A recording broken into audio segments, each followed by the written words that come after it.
Hey guys, and welcome to the cast. So today we have a ton of excitement due to Conspiracy 2 spoilers exploding all over Wizards' website, social media. Certain channels like Tolarian Community College are leaking things, and it's just a complete hype fest for anyone that's interested in Conspiracy or draft formats in general.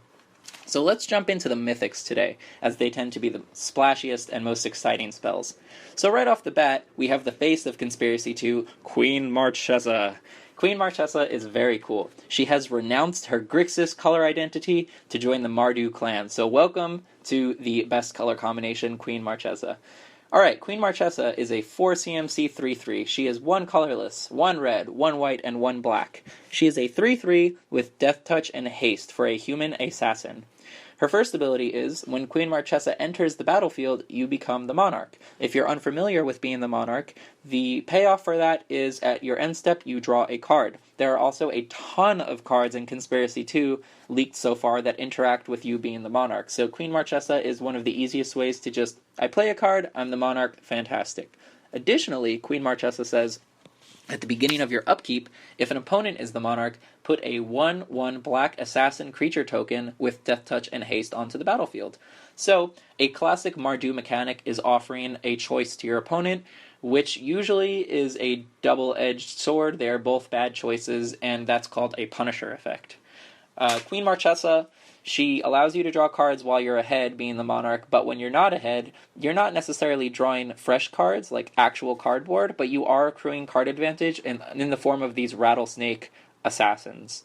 Keep in mind, Death Touch is difficult to deal with in limited formats because you don't have as streamlined card selection, and blocking a Death Touch creature does not feel good once you get to trade it with like a 5 CMC creature when you're blocking like a 1/1 assassin and it's necessary. So Queen Marchesa, she doesn't necessarily ooze value, but she gives you a good amount of value when you're the Monarch, and when you're behind, she slowly assembles a force to what I can only assume is steal that Monarch status back. So let's move on to the next mythic. Queen Marchesa is quite interesting. I'm going to keep my eye on her. But moving forward, we have Leovold, Emissary of Trust. We have another 3-color mythic here. Leovold is blue, green, and black for a 3/3 elf advisor. His first ability is, each opponent can't draw more than 1 card each turn. Okay, what? This is a 3-color, 3/3, one-sided Spirit of the Labyrinth so far. I know for the purposes of limited, that may not seem like crazy powerful. We'll have to see what draw power comes out. But keep in mind, this card is Legacy and Vintage legal. In terms of Legacy, I know that there's a ton of draw power. We have Ancestral Visions, Brainstorm, Ponder, even certain decks like Omnitel are playing extra cantrips, probably like Serum Visions. Leovold is going to turn off like Baleful Strix and so many value spells in Legacy, and that's already an enormous boon to the card's like notoriety. The second ability is equally powerful, if not even more bonkers. Whenever you or a permanent you control becomes the target of a spell or ability an opponent controls, you may draw a card. Oh my gosh. Okay. Let's analyze this for a quick second. Does this card ooze value? Absolutely. Okay, you can start using cards with his first ability, the Spirit of the Labyrinth ability, that allow both players to draw cards, but Leovold will disallow your opponent from drawing cards. So by that I mean Windfall effects and Howling Mine, Dictate of Krufix, Wheel of Fortune, although it's not within red, this card, I mean, you get the point. You're drawing 7, or you're drawing a whole bunch of cards, and your opponent cannot draw extra cards, cannot draw more than 1 card each turn. So, the second ability, however, says you or a permanent you control becomes the target of a spell or ability. Okay, this covers every freaking base. If your opponent targets you with Lightning Bolt, draw a card. Hooray. If they target Leovold with a Lightning Bolt to get, which they probably should, to get everything over and done with, you still cantrip the Leovold. So this card basically says no matter what your opponent does, they will not go 1 for 1. They will go 0 for 1, or they will go 1 for 2. Not 2 for 1, 1 for 2. Man, spoilers are confusing. Magic is hard. Leovold is powerful. He also says permanent you control. So while that does protect creatures, and I can understand that, we have a lot of like little dudes that protect creatures. This says permanent. Okay, it protects your artifacts, it protects your enchantments, it protects your lands. I mean, I won't say it protects because it doesn't stop anything from happening, but it rewards you. It makes a deal with the opponent that says you can do anything you want as long as you pay the correct price, which is one card out of my deck to my hand per target. If your opponent plans on making tempo plays, with something like, I don't know, a card that's fresh in my head is Elder Deep Fiend, currently in Standard, they would target 4 lands, and I believe that would give you 4 draws. So, Leovold Emissary of Trust absolutely does ooze value. Sultai is particularly good at extrapolating value from everything it does, being that green-black is already a lot of value from playing out of the grave and having value creatures, but blue just converts that into raw cards. So I think this is probably the most powerful mythic that's been leaked, but we'll have to keep our eyes on it. Okay, moving on to the Planeswalkers, we have Kaya Ghost Assassin. Coming in at 2 colorless, white and black, she starts at 5 loyalty. At what an interesting way to start. At 0 activated, you can exile Kaya Ghost Assassin or up to 1 target creature. Return that card to the battlefield under its owner's control at the beginning of your next upkeep. You lose 2 life. Okay, let's get through all abilities. Her -1, each opponent loses 2 life and you gain 2 life. And her -2, each opponent discards a card and you draw a card. So Kaya has this motif of symmetry, again, which Leovold seeks to break, and Kaya is probably going to break symmetry as well. And I say that because her 0 ability is very versatile. You can exile Kaya to have her come back during your next upkeep. Keep in mind that Conspiracy is a multiplayer format. Okay, Kaya's going to be gone for 3 of your opponent's turns. You know, opponent 2, 3, and players 2, 3, and 4 can't hit Kaya if she's exiled, and there's no processing in this format, so you're not going to get like blown out that way.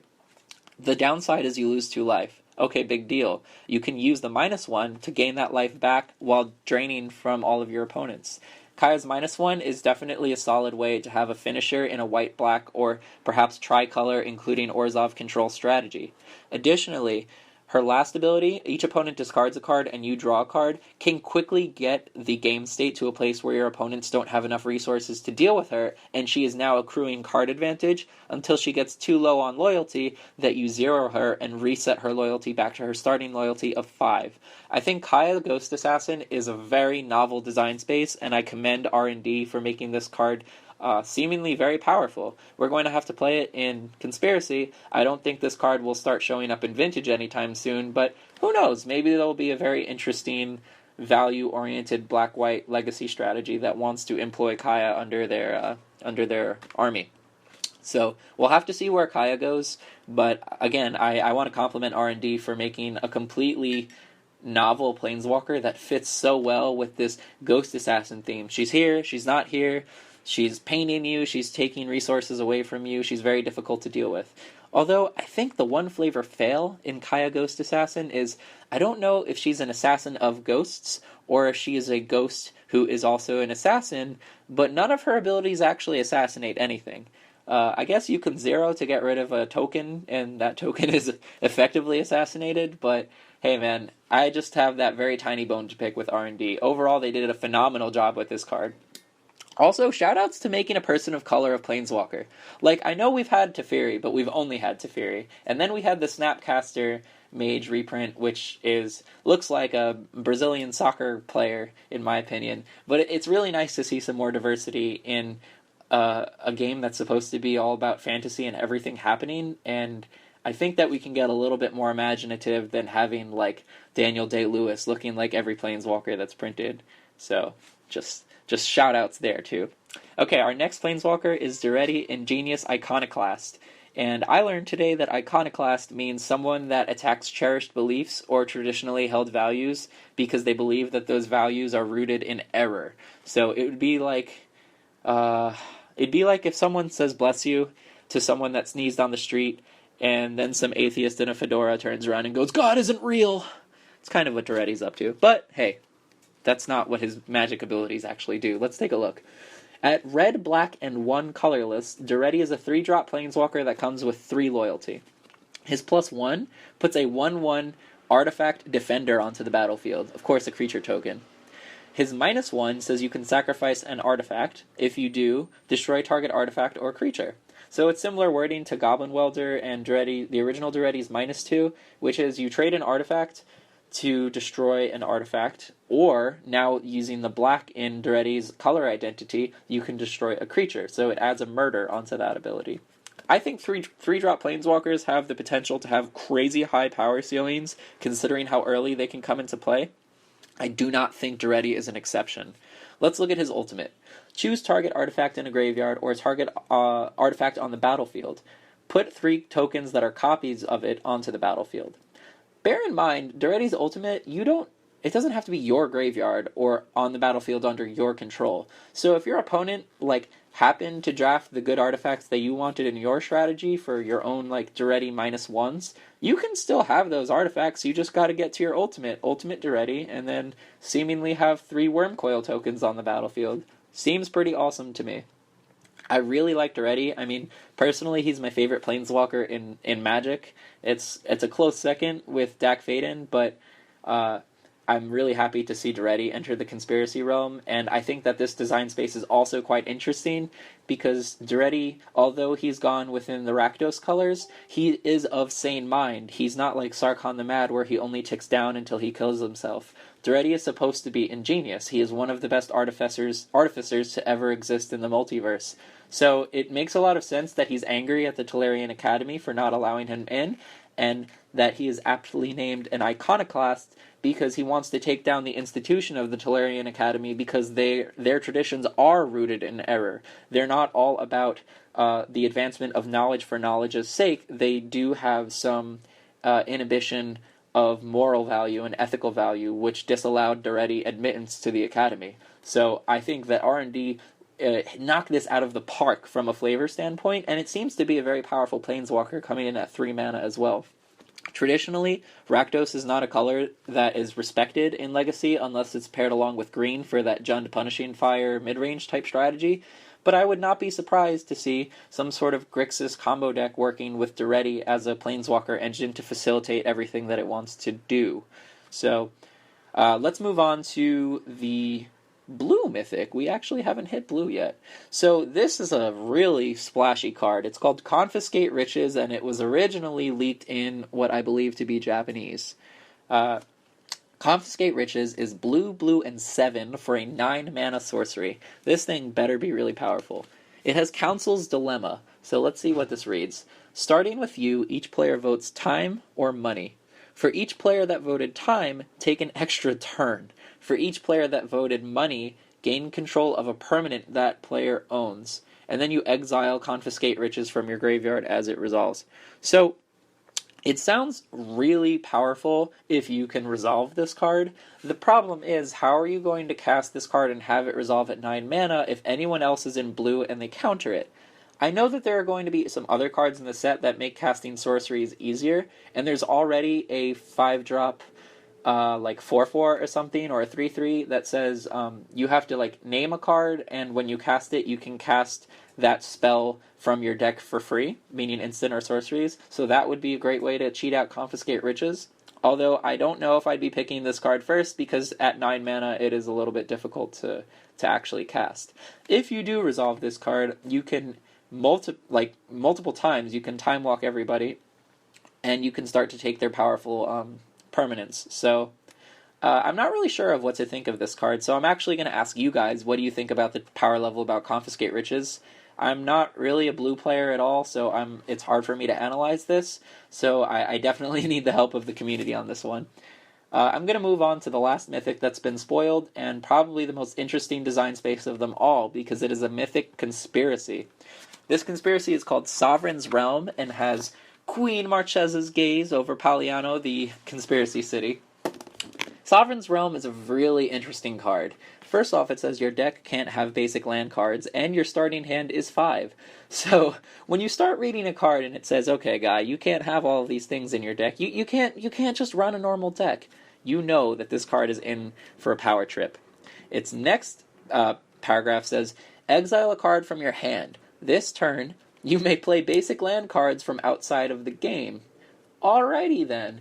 So, you have to keep in mind that basic land cards are not things that you've drafted. You can just access basic land cards from the land box at the store because it's outside of the game.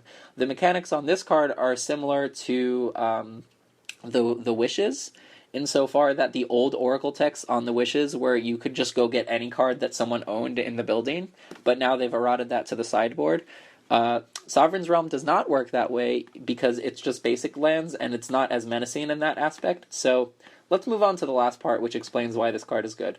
Basic lands you control have tap, add 1 mana of any color to your mana pool. So although you can trade in cards for basic lands, that's not really that powerful. Once your basic lands tap for 5 colors, and all of your basic lands are Utopia lands, this card starts to get insane. This is easily a pack 1, pick 1, no matter what's going on.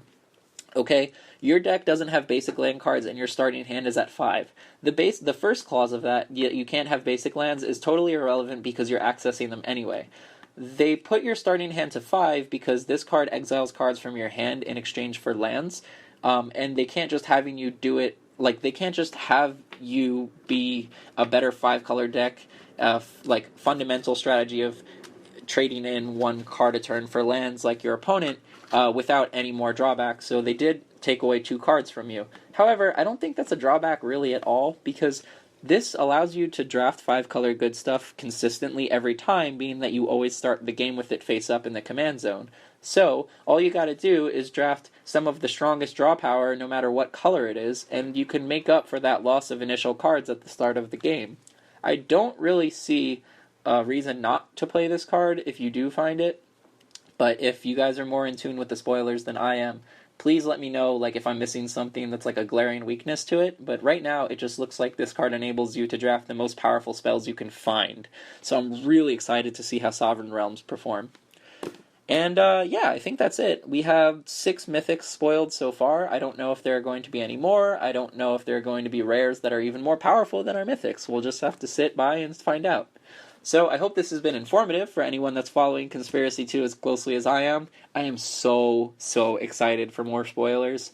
This set has knocked it out of the park for flavor. I mean, I'm looking at Duretti, at Kaya, at Marchesa, and not only do the effects line up well with the art of the cards and the background lore of them, but they're powerful cards at that. I mean, we spoke extensively about Leovold. We spoke extensively about Duretti. And even cards like Confiscated Riches will probably find their home within the draft part of this, within this conspiracy set itself. I'm interested to see how powerful this card really is, and if there are easier ways to cast it or cheat it in. So, as always, guys, thank you for listening to the cast. I really appreciate some feedback, as I'm just trying to get better at card analysis and podcasting itself. If there's anything I can do to improve, my diction, how I should look at these cards, and how you guys receive this podcast, don't hesitate to let me know, alright? Criticism is everything. And again, I thank you guys for listening. It's really fun to do this type of things, and I don't just do it for myself. I know that I love listening to podcasts and videos too, so it really is something that I love doing. Alright, thanks again. Have a great day, guys.